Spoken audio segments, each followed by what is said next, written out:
Hi, this is Kathy from Tune the Temple, and I just have a couple of short stories to share with you. A couple of things that happened that just sort of lit me up. And I'm just going to start the video by saying, do you have something that really lights you up, that really excites you and gives you just a sense of like warmth and accomplishment and love, and you feel good about yourself, you feel good about what you've done? So I just want to encourage you to think about that and see if you can come up with something that lights you up, and you can engage in it a little bit, maybe more frequently. So I want to tell you about me. I just love helping people. I just tickles me when I know that I've blessed someone and I've helped them in some way. And I had two opportunities within the last week that were just so fun and so exciting and to be involved in. So let me tell you about them. The first one was, we were out fishing in my brother's fishing boat, and it's about an hour to go around the lake trolling. Okay, we're trolling for trout.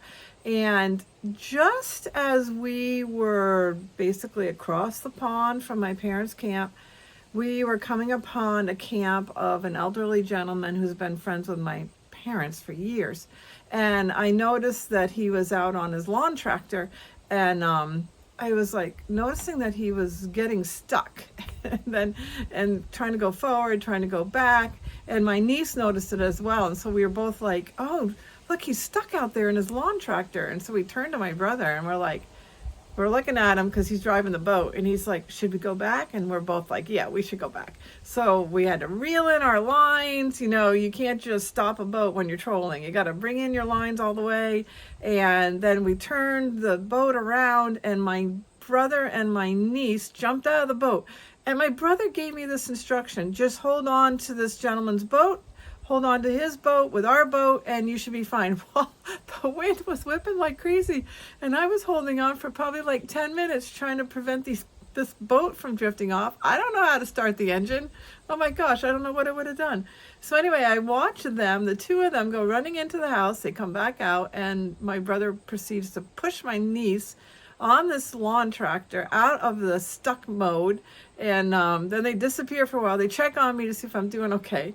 And then they come back, and then we proceed to let out our lines and go fishing. And, you know, I think somebody caught a trout after that. But the point is that it just felt so good to know that we helped our friend out when he's elderly. He wouldn't have been able to get out himself. And it was just a little thing, but it took probably, I would say, 15 minutes maybe out of our trip. So our trolling around the lake took a little longer, but that was okay. Just felt so good to help him. And then yesterday something else happened with my brother. He's such a giving guy. Like, it's not unusual to run into these things when you're with him. So I was finishing up work, and I didn't have anybody. My dad was gone for dinner. My boyfriend was tied up, and I was thinking, oh, I'd love a steak for dinner, and let me just shop before I head home, as I teach piano lessons about a half an hour away. And it happens to be in the town where my brother lives. And so I was thinking, maybe I'll just call Matt and see if he wants to if I can bring him dinner. And because I have to drive right by the road he lives on my way home, you know, so we're about a half an hour apart. Anyway, I look at my phone, and there's a text message from him asking me to call him. So I call him up, and I'm like, what's going on? And then he was asking for something specific. And then I said, well, what are you doing tonight? I've got steaks. Can I come up and bring you dinner? And we cook dinner together. And he said, no, actually, I'm doing a favor for someone, and you can help me. And I was like, oh, okay. And so then it turned into this pretty long project. So what happened is this classmate, you know, not in either one of our classes, but in a class between us, this gentleman that knows that my brother has antique cars was in a pinch for his daughter's wedding. She wanted to be driven in an antique car, and the one that they planned on fell through. So he called my brother, and so I said to Matt, well, what are you going to do? And he said, I'm going to get the Thunderbird.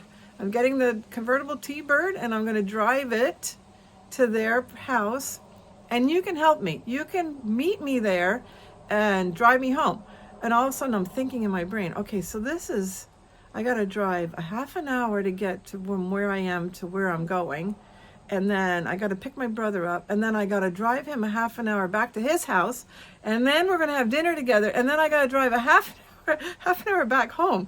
I'm like, whoa, this is quite a commitment. Okay, here's my evening. My evening is tied up. And Matt didn't want to eat until after we were back from the whole thing. Well, it was so beautiful out. The weather has been amazing. This is my favorite weather. It's like around 70, 72 degrees with very, very clear air, no humidity. And so I was in Jamina, you can see her back here. I was in Jamina the whole time I was going through this whole experience. When I bought the steaks, so then I came home. What I did is I came home and picked up the rest of the stuff I needed for dinner, then traveled to where I needed to meet my brother, which is about 15 minutes from here. And then we drove back to his house, and it was so cool because this gentleman was so happy to be able to surprise his daughter. Like, we had to hide this Thunderbird. I think it's in the 70s, 1970, T-Bird maybe. We had to hide it near a barn, and the whole thing is just so exciting because it's not even happened yet. And then we drove, and I had my brother drive Jamina because he helped me for 11 months car shop. He's a real car guy, and anytime I'd find one that I thought might work out when I was car shopping for Volkswagen convertible, I'd call him up and I'd be like, Matt, look at this profile of this car. What do you think? Da, da, da. So he has not had a chance to drive it since I bought it in February. So I was like, do you want to drive Jamina to go bring you back home? Like she was the Uber. We were the Uber together, the two of us. And he was like, sure, I'd love to. And he loves the way, oh my gosh, he was just raving about this car. He said, you have really done a good job. Well, he helped me find it, but he helped me decide about it. And he's like, this car should last you for years. And it's really solid. You can tell it hasn't been in Vermont and the potholes for ever. It hasn't been here ever before. And then he said, and he just loves the power and the shifting, the 6-gear manual shift and shifting. But anyway, the whole thing was fun. The whole thing was just so fun. And the best part of it was knowing that we are going to be helping to make this bride just going to make her day. Well, getting married is going to make her day, but just what she had in her heart is going to happen because of my brother's generous offer to loan his antique car and me being the Uber. So anyway, so I've been thinking a lot about Tune the Temple lately and what I want its motto to be, or my theme. What is the theme of Tune the Temple? It started out as weight loss, and it's not that anymore.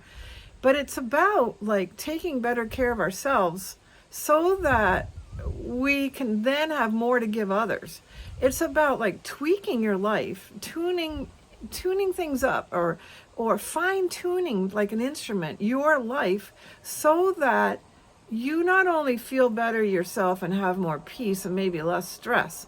So it is for helping you to feel better, helping me to feel better. But it's for the purpose of loving others. And I've been really reading a lot of Bible scriptures about that. Love one another. And I love this one. This one just really hit me. Love and value others the same way you love and value yourself. Okay, so we need to cherish and respect and reverence ourselves and love ourselves, not in a selfish way, but in a really healthy, in a way that will cause us to be healthier and have better well-being. Love and value others in the same way we love and value ourselves. So the goal is so that you can then do these awesome things for people, that you're available and you have the energy to do them, and that you're in an emotional space that you can actually take time out of your day to bless people. I think it's just so awesome to bless people. So anyway, Tune the Temple, I'm trying to come up with a simple one-sentence theme. I've even been using AI to try to like consolidate my thoughts, and I haven't gotten there yet. If you have a suggestion, you can leave comments below the video on YouTube or in the email if you received one. Like, Tune the Temple is really about taking better care of yourself and tweaking your life, and so that you not only feel better and have more energy but it's also so that you have more to give. How can we say that in a one-sentence motto? It's hard. It's too much in there. Okay, so anyway, these are my stories of things that light me up is helping people. And it's just so fun, and I was just really grateful that I was in the space and had the time and energy to be able to do it. Okay, so this is Kathy from tunethetemple.com. I hope that just encourages you to take better care of yourself and do those things that light you up, that bless other people in some way, or even just blesses you in some way. Okay, bye.